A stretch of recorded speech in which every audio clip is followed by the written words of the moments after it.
Assalamualaikum warahmatullahi wabarakatuh. Halo siswa-siswa ibu semua, semoga kita selalu sehat ya, dan masih tetap semangat dalam belajar matematika. Pada video kali ini, ibu akan mengajak kalian untuk belajar tentang kedudukan titik dalam bidang koordinat kartesius. Seperti apakah itu? Yuk diperhatikan. Bidang kartesius memiliki dua sumbu, yaitu sumbu yang mendatar atau horizontal disebut dengan sumbu X. Kemudian ada juga sumbu yang vertikal atau juga disebut sumbu Y. Pada tengah-tengah titik antara sumbu X dan sumbu Y, perpotongannya ini adalah titik 0. Tengah-tengah sini ya. Kemudian dari titik 0 ke arah kanan ya, ke arah sini, ini merupakan daerah positif. Dari sini 1, 2, 3, 4 dan seterusnya. Ini positif. Kemudian dari 0 ke kiri nilainya negatif. Ini negatif 1, negatif 2, negatif 3, negatif 4 dan seterusnya. Kemudian dari tengah-tengah, yaitu dari 0 ke atas sumbu Y ini disebut juga daerah positif ya. 1, 2, 3, 4, mulainya dari dekat 0 ya, angka 1. Kemudian dari 0 ke daerah bawah sini di sumbu Y ini daerah negatif. Mulainya juga dari sini, negatif 1, negatif 2, negatif 3, negatif 4 dan seterusnya. Nah, titik pada bidang kartesius ditulis dalam bentuk X dan Y. X dan Y ini disebut juga titik koordinat ya. Dengan X kata lainnya yaitu apsis, dan Y juga kata lainnya disebut ordinat. Bedakan antara ordinat dan koordinat. Kalau ordinat itu hanya Y saja, kalau koordinat terdiri dari titik X dan titik Y. Oke, sebagai contoh, misalnya ada sebuah titik. Perhatikan titiknya di sini ya. Kita tentukan terlebih dahulu titik ini koordinatnya berapa. Koordinat titik ini. Misalnya ini ibu beri nama titik C ya. Nah, koordinat itu ingat terdiri dari sumbu X dan sumbu Y. Ya, terdiri dari titik yang ada di sumbu X dengan yang ada di sumbu Y. Nah, sumbu X-nya fokus ke sini, lihat ke sini, berarti titik ini, titik C ini terdiri dari yang ada di sumbu X berapa ini?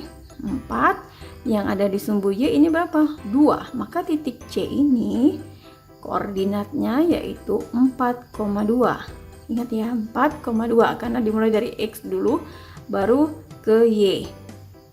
Nah, titik C ini koordinatnya tadi 4,2 ya, ingat karena ini X, ini Y. Kemudian koordinat titik C ini memiliki absisnya yaitu 4. Absis tadi yang X ya, X saja. Absisnya 4 dan ordinatnya berarti berapa? Ordinat titik C itu 2. Karena ordinat itu adalah Y, sedangkan absis adalah X. Semoga ini dapat dipahami ya. Lanjut kita menentukan titik ya. Letak titiknya. Perhatikan. Misalnya yang pertama, titik A negatif 3,2. Titik A negatif 3,2. Misalnya ini tadi ya sumbu koordinat. Ya. Terdiri dari sumbu X dan sumbu Y. Dari 0 ke kanan itu positif. Dari 0 ke kiri dia negatif. Jadi sumbu X itu terdiri dari angka positif dan angka-angka negatif. Juga sama, Y juga terdiri dari angka-angka positif dan angka-angka negatif. Dihafalkan ya. Kalau X itu, sumbu X itu positifnya di kanan, negatifnya di kiri. Kalau sumbu Y, positifnya yang di atas, negatifnya yang di bawah. Oke, kita mulai.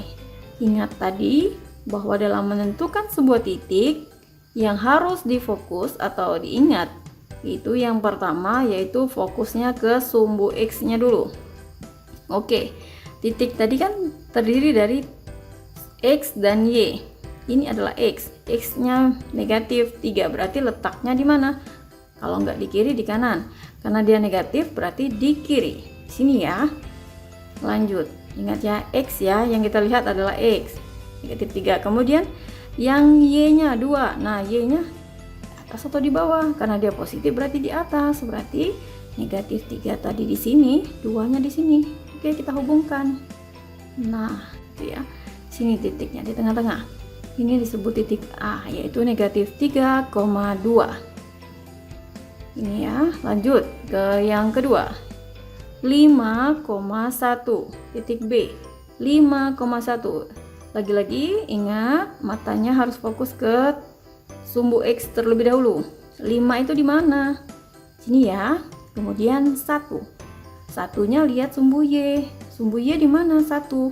Sini, berarti 5,1. Kita tarik garisnya, hubungkan. Di sini ya, di tengah-tengah. Berarti titik B yaitu 5,1. Di sini letaknya. Lanjut dengan titik C. Negatif 1, negatif 3. Negatif 1. Ingat lagi, fokus ke sumbu X ya. Oke, negatif 1, negatif 3. Negatif 1 ya, di sini ya, di kiri ya. Negatif 3. Negatif 3, lihat negatif 3 itu Y-nya ya, Y negatif yang mana? Yang ini. Negatif 1, negatif 3, kita hubungkan. Oke, sini letaknya. Titik C, negatif 1, negatif 3. Lanjut ke titik D, 2,5. 2 ya, X-nya 2. X-nya ini sumbu X ya. 2-nya di mana? Sini. Lanjut dengan Y-nya 5. Y-nya di mana? Ini Y. 5-nya mana? Ini. Jadi 2 dengan 5 hubungkan. Oke. Tengah-tengahnya ini berarti ini titik apa tadi? D ya. 2,5. Lanjut, masih mudah ya.